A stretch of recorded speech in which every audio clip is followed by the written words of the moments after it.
মোবাইলের side back কিভাবে set করবেন, এইরকম ভাবে যদি আপনারা সাইড ব্যাক সেট করতে চান তাহলে কিভাবে করবেন সেটাই আমি আপনাদের দেখাবো। সবার প্রথমে আপনার মোবাইলটিকে ওপেন করুন। ওপেন করার পর এখান থেকে দেখতে পারবেন আপনাদের মোবাইলে এখানে থ্রি বাটন রয়েছে, কিন্তু এখানে আপনাদের সাইড ব্যাক হচ্ছে না। তাহলে কিভাবে এটা আপনারা সেট করবেন সেটাই দেখাবো। সবার প্রথমে আপনাদের মোবাইলটিকে ওপেন করতে হবে। ওপেন করার পর আপনাদের মোবাইলের দেখবেন যে সেটিংসের অ্যাপটি রয়েছে, ওই সেটিংসের অ্যাপটিকে এখান থেকে ওপেন করে নিন।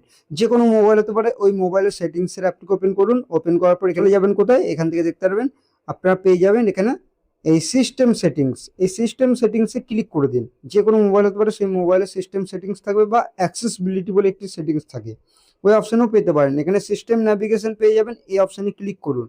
ক্লিক করার পর এখানে আপনাদের এখানে বাটন ন্যাভিগেশন পেয়ে যাবেন। এখানে এরকম ভাবে অপশন দেওয়া থাকবে। আর এখানে দেখবেন গেস্টার ন্যাভিগেশন, এটা চুজ করতে পারেন। আর যারা খুঁজে পাচ্ছেন না তারা কি করবেন, ব্যাক আসুন। ব্যাক আসার পর এখানে সার্চ কি করবেন, এখানে সিম্পলভাবে সার্চ করবেন।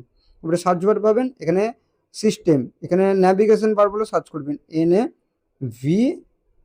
এখানে আমি আপনাদের দেখাচ্ছি, এখানে ন্যাভিগেশন বা গেস্টার ন্যাভিগেশন বলে সার্চ করুন। আমি গেস্টার ন্যাভিগেশন সার্চ করছি।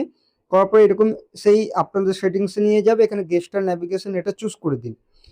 এটা চুজ করে দিলে পরে দেখতে পারবেন আপনাদের এটা কিন্তু পুরোপুরি চেঞ্জ হয়ে যাবে, এবং এখান থেকে আপনাদের যখন আপনি এরকমভাবে সাইড ব্যাক করবেন তখন কিন্তু আপনাদের এরকমভাবে সাইড ব্যাকটি হবে। এখান থেকে দেখতে পাচ্ছেন ঠিক আপনি এরকমভাবে কিন্তু আপনাদের মোবাইলে সাইড ব্যাক সেট করতে পারবেন।